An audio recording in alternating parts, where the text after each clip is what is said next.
Comenzamos una nueva edición de Café Financiero con toda la información que usted necesita para manejar mejor su dinero. Hoy les vamos a contar cuánto nos cobran los bancos cuando realizamos transacciones en los cajeros automáticos. Una comisión que, de acuerdo al banco del que seamos clientes, puede tener un valor significativo. Vamos a repasar también cuáles son las mejores alternativas de inversión en estas vacaciones del 2013. Y en el último bloque vamos a dialogar con la presidenta de una importante compañía de seguros del mercado local. Seguiremos analizando lo que dejó el 2012 y las perspectivas de este mercado para el año que ha comenzado hace muy pocas semanas. Quédese con nosotros. Tras el siguiente intervalo vamos a regresar con todos estos temas y vamos a responder, como siempre, a todas sus consultas. Aquí estamos nuevamente. Hoy tampoco nos está acompañando, al igual que hace algunas semanas, Yamila Escala, que se tomó otra semana de vacaciones, así que estamos nuevamente con equipo reducido. Está Juan Cerruti y también está Miguel Cielonca. Hoy Miguel va a analizar algunas recomendaciones de inversión para aquellos que están buscando qué hacer con su dinero en estas vacaciones. ¿Qué tal? ¿Cómo andan? Muy bien. ¿Cómo estás, Alejandro? ¿Bien? Gracias por estar nuevamente aquí con nosotros en esta edición, nuevamente más vacía, ¿no?, que en otras oportunidades. Jugamos con 3 en el fondo. Con 3 en fondo, tal cual, digamos, a la vieja usanza. A la vieja usanza. Bueno, vamos a ir rápidamente a los temas que tenemos para hoy y vamos a arrancar con un análisis de cómo cambió la composición de los depósitos del sistema financiero a lo largo del 2012 como consecuencia de las restricciones que aplicó el gobierno a la compra de dólares. Juan presenta este tema. Efectivamente, las restricciones a las compras de dólares, el denominado cepo cambiario, evidentemente tuvo un rol fundamental en la modificación de lo que es el mapa de los depósitos en la Argentina durante 2012. ¿Cuál fue el principal efecto? Bueno, obviamente desalentar a aquellos que iban a depositar dólares y por otros lados los que tenían depósitos los retiraron en buena medida. Recordemos que desde octubre de 2011 a la fecha prácticamente se redujo a la mitad el stock de depósitos en dólares en el sistema financiero, pasó de 14.000 millones a alrededor de 7.000 millones de dólares, y al mismo tiempo lo que se observó en buena medida fue un repunte de los depósitos en pesos, que aumentaron prácticamente 50% a lo largo de 2012. Claro, y uno se pregunta, bueno, ¿por qué aumentaron estos depósitos en pesos cuando la inflación no es un fenómeno que ayuda a que la gente ahorre en esta moneda? La tasa de interés, si bien repuntó un poco, continúa estando por debajo de lo que es el alza del costo de vida a nivel anual. Bueno, la respuesta muchas veces es que la gente no tiene dónde poner la plata, es decir, aquellos que retiraron los depósitos en dólares y posteriormente intentaron volver en pesos, o aquellos que fueron acumulando y no podían comprar dólares o no querían convalidar un tipo de cambio alto en el paralelo, evidentemente optaron ante el riesgo que muchas veces implican dejar los ahorros, como se suele decir, en el colchón, es decir, tener la plata en la casa, optaron por utilizar prácticamente los depósitos en pesos como una virtual, yo diría, caja de seguridad, muchas veces a una costa de resignar rentabilidad, ¿no? Porque recordemos que una tasa de interés puede estar en el 13, 14, 15%, la inflación está claramente por arriba de esa rentabilidad, de esa tasa. Así que el comportamiento, para resumir, de lo que fue el 2012 en materia de depósitos fue: los depósitos en dólares cayeron significativamente y los depósitos en pesos aumentaron. Claro, alguna persona del gobierno podría decir la especificación fue un éxito, ¿no? Efectivamente hay en lo que es los depósitos un corrimiento hacia los depósitos en pesos, pero no tal vez por las causas que se está buscando, ¿no? Es indiscutible, ¿no?, que el gobierno ha logrado con sus medidas que una mayor parte del ahorro se vuelque hacia las colocaciones en pesos a plazo en el sistema financiero. Pero el gobierno debe tener presente que si la inflación continúa en estos niveles, o aumenta, tarde o temprano esta situación se va a modificar, ¿no? Tarde o temprano los depositantes sacarán su dinero del sistema financiero o lo llevarán en menor medida para evitar, ¿no?, que la inflación vaya carcomiendo el poder adquisitivo de sus ahorros. Sí, y aclaremos también un dato que me parece importante.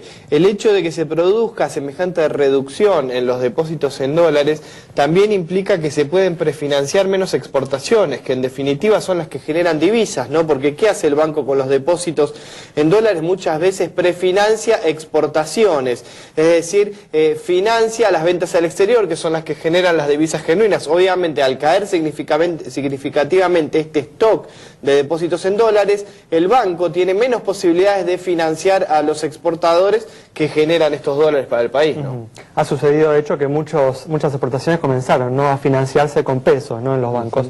Bueno, vamos a continuar ahora analizando justamente en relación a este tema, ¿no?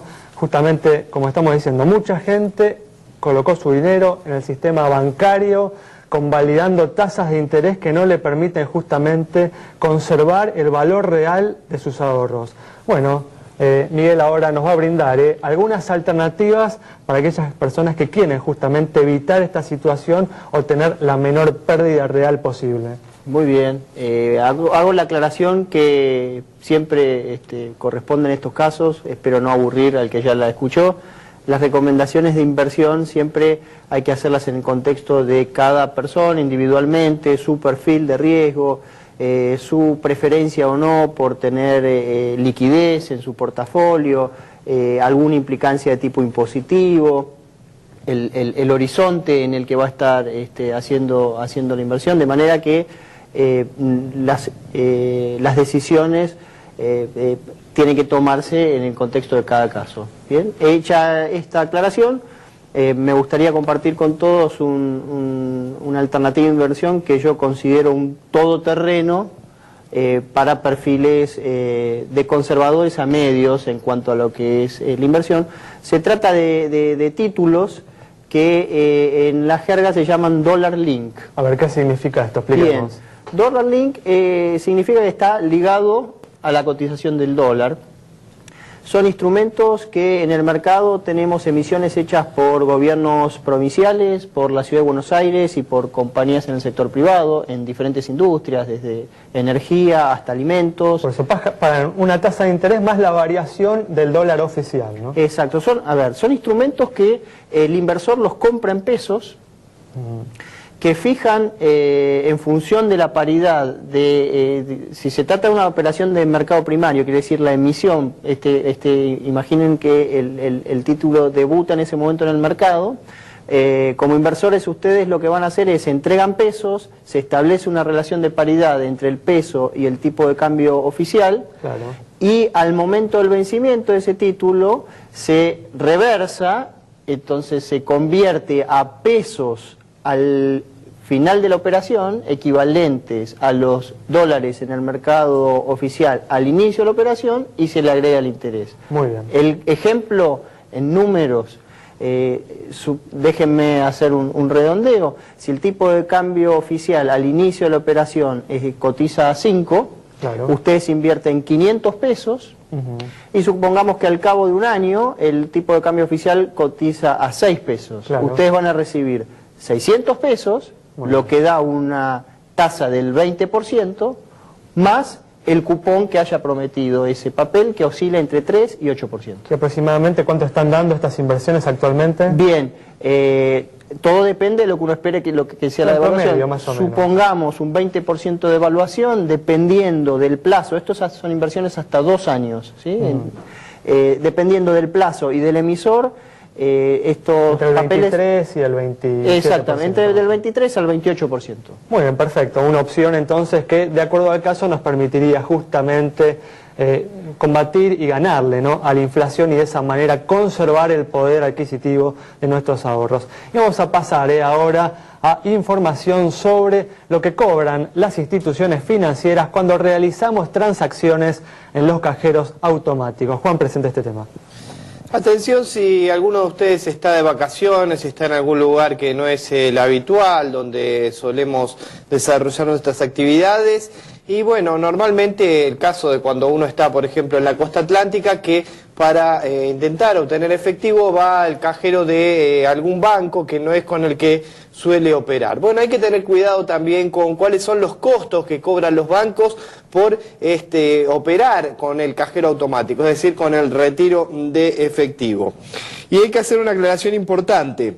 Siempre que se trate de una cuenta sueldo en la que estamos operando, es decir, en la cual se deposita el salario de la persona en cuestión, no vamos a tener ningún tipo de costo para operar, ¿sí? Ya sea tanto en los cajeros automáticos del banco como en cajeros automáticos de otro banco, ¿sí? Es decir, todos los que estén adentro de la misma red, en este caso tenemos dos grandes redes, la red Banelco y la red Link. Si uno opera dentro de la misma red y está operando desde su cuenta sueldo, no va a tener ningún costo. ¿Cuál es el otro caso en el cual no va a tener ningún costo? Bueno, cuando obviamente se dirige a una sucursal del banco del cual es cliente. Ahí no va a tener ningún tipo de costo. En todo el resto de los casos vamos a tener algún tipo de costos. Y para eso preparamos dos placas, ¿sí? En el primer caso lo que vamos a ver en la primera placa son las transacciones en cajeros automáticos cuando se trata de la misma red, es decir, Banelco o Red Link, una de las dos. Veamos, por ejemplo, en este caso el más económico es el Banco Ciudad, que cobra 5,5 pesos por operación. Después tenemos el Banco Provincia de Buenos Aires, 7, el Banco Nación, 7,25, Credit Coop, 7,80, el HSBC, 8,1, luego tenemos el Galicia del Patagonia con 8 pesos con 35 centavos cada uno, posteriormente se ubica el Francés con 9 pesos con 30 centavos y finalmente cerrando nuestro cuadro el Santander Río y el Macro con 10 pesos con 10 centavos y 10 pesos con 30 centavos respectivamente. Otro caso es también a tener en cuenta es cuando se trata de otra red, es decir, nosotros tenemos por ejemplo una cuenta en Banelco y vamos a operar un cajero de Red Link o viceversa. En estos casos vemos también que el costo es un poco más elevado. Por ejemplo, tenemos el Banco Ciudad que cobra 6 pesos con 30 centavos, el Nación 8 pesos con 50, el Credit Coop 8 pesos con 70 centavos, posteriormente está el Provincia, el HSBC y el Francés con un rango de entre 8 pesos con 70 y 9 pesos con 80, luego está el Francés y el Santander Río con 11 pesos por operación, Patagonia y Macro con 11 pesos con 25 centavos y 11 pesos con 50 centavos y finalmente cierra este cuadro el Banco Galicia con un costo de 12 pesos por transacción, siempre que se trate de otra red, no de la cual uno es cliente con esa tarjeta. Así que costos y datos a tener en cuenta y recordar dos casos en los cuales no se cobra transacciones cuando uno realiza la extracción desde una sucursal de un banco del cual es cliente o cuando lo realiza desde una cuenta a sueldo, es decir, la cuenta en la cual se deposita el salario, siempre que esté dentro de la misma red en la cual uno habitualmente opera. Todo el resto de las operaciones tienen algún tipo de costo. Pues muy bien, vemos entonces que en algunos casos, dependiendo del banco del que somos clientes, esta operación puede tener un costo significativo, entonces a tener esto en cuenta. Nos vamos entonces rápidamente a un corte, en instantes estamos nuevamente de regreso.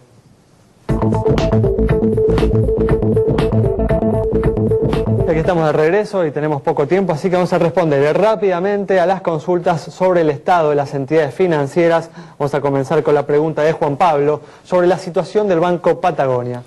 Le contamos a Juan Pablo que el Banco Patagonia tiene un patrimonio de 3.139 millones de pesos, tiene depósitos por 15.296 millones de pesos y ha acumulado un resultado desde diciembre de 2011 a la fecha positivo en 657 millones de pesos.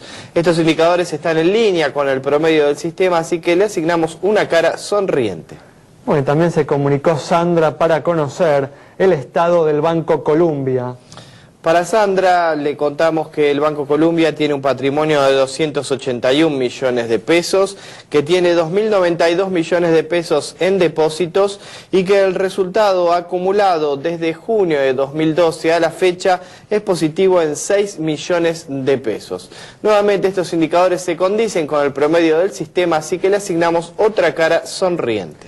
Bueno, cambiamos de tema y estamos a pocas semanas del inicio de las negociaciones salariales que este año prometen ser más difíciles que en años anteriores. Ana Sacco le preguntó a la gente si espera justamente una mayor conflictividad en este 2013.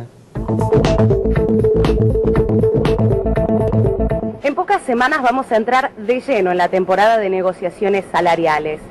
El contexto de una época electoral y también de una economía inflacionaria prometen mayor conflictividad laboral en este 2013.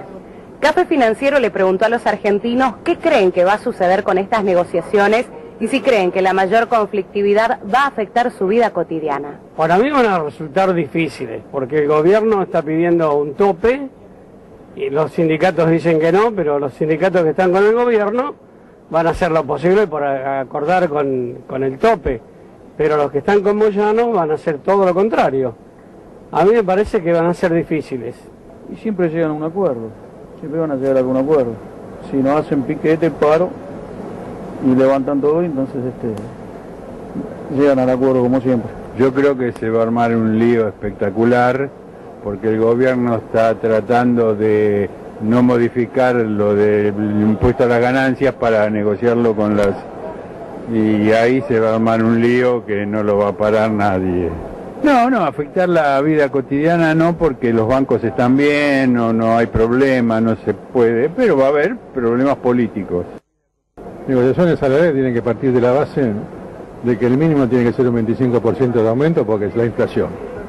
Es la inflación real que reconoce todo el mundo, entonces la negociación salarial va a tener que arrancar de un piso de un 25% más de lo que hay ahora.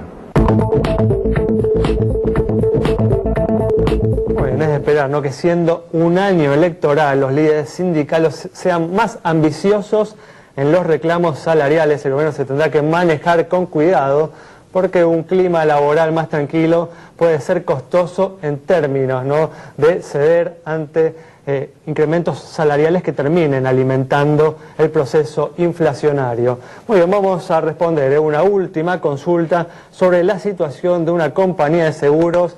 Tenemos en este caso a Berkley, que tiene activos por 869,5 millones de pesos, pasivos de 533,90 millones, un patrimonio de 335,60 millones, un resultado de 74,2 millones, primas de 143,2 millones, tiene 417 juicios. Le ponemos a esta compañía un semáforo verde por los indicadores que presenta.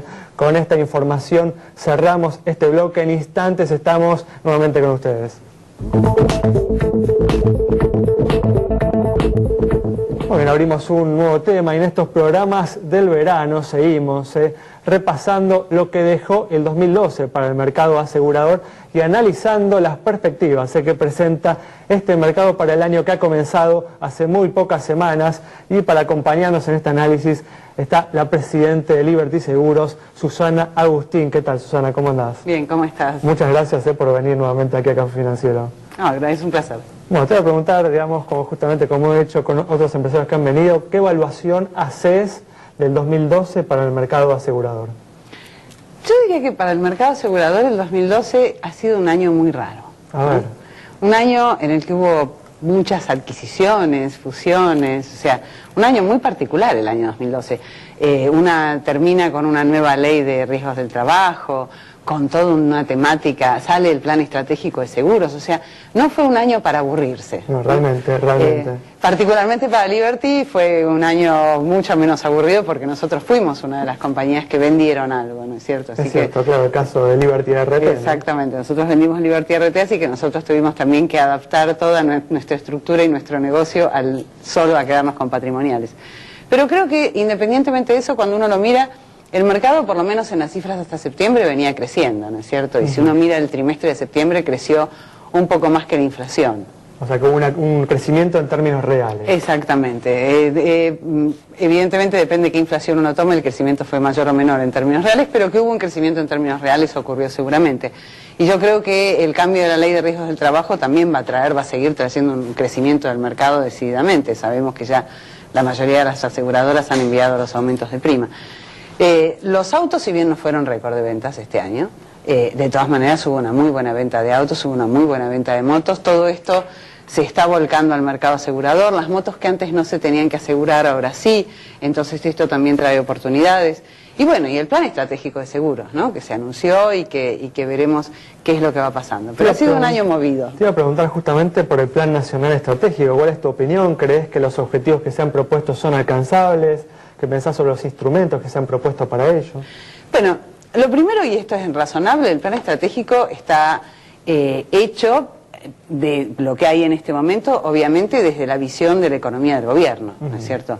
Y desde la visión de la economía del gobierno, yo creo que no han puesto objetivos inalcanzables. Precisamente el tema de decir, bueno, si vamos a llegar en el 2020 con una participación de aproximadamente el 5%, creo que es lo que plantea con el plan estratégico sobre el PBI, evidentemente uno ve que se va a darle mucha importancia a los seguros de vida, ¿no es cierto? O sea, y hay una diferencia grande entre con y sin seguros de vida.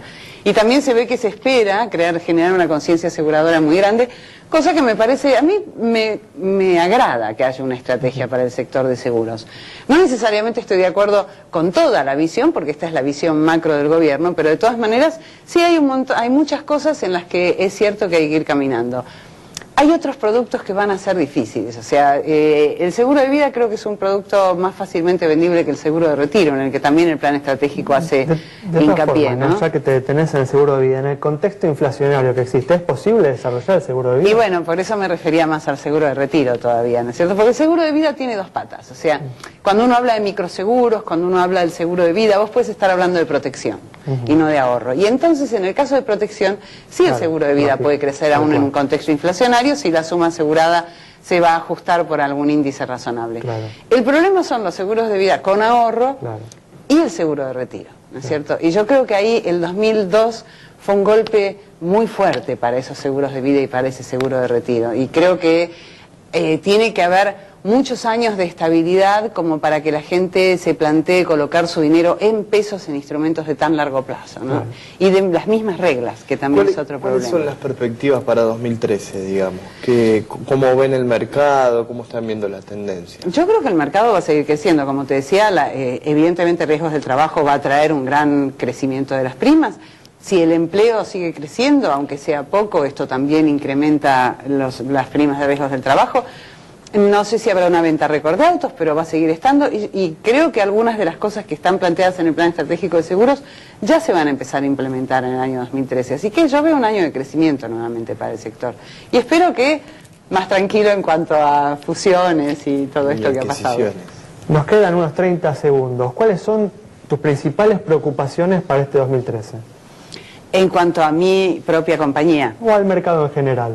En cuanto al mercado en general, yo creo que hay que trabajar sobre la siniestralidad de autos, decididamente, y la judicialidad. Y ahora esto de la tasa activa también en la provincia de Buenos Aires, creo que este es un problema, la judicialidad y la tasa de interés con la que se ajusta, este es un problema serio para el mercado. ¿Y a nivel de tu empresa? Bueno, a nivel de mi empresa, cumplir con los planes de crecimiento que tenemos, que son realmente muy ambiciosos. Bueno, muy bien. Bueno, Susana, muchas gracias por haber estado una vez más aquí en Café Financiero. Muchas gracias. Un pantallazo entonces por lo sucedido en el 2012 en el mercado asegurador y analizando también, adelantando cuáles pueden ser los sucesos más importantes de este 2013 en este importante mercado del ahorro y la protección. Nos vamos con esta información y nos encontramos nuevamente el próximo domingo a las 19:30 aquí en Metro.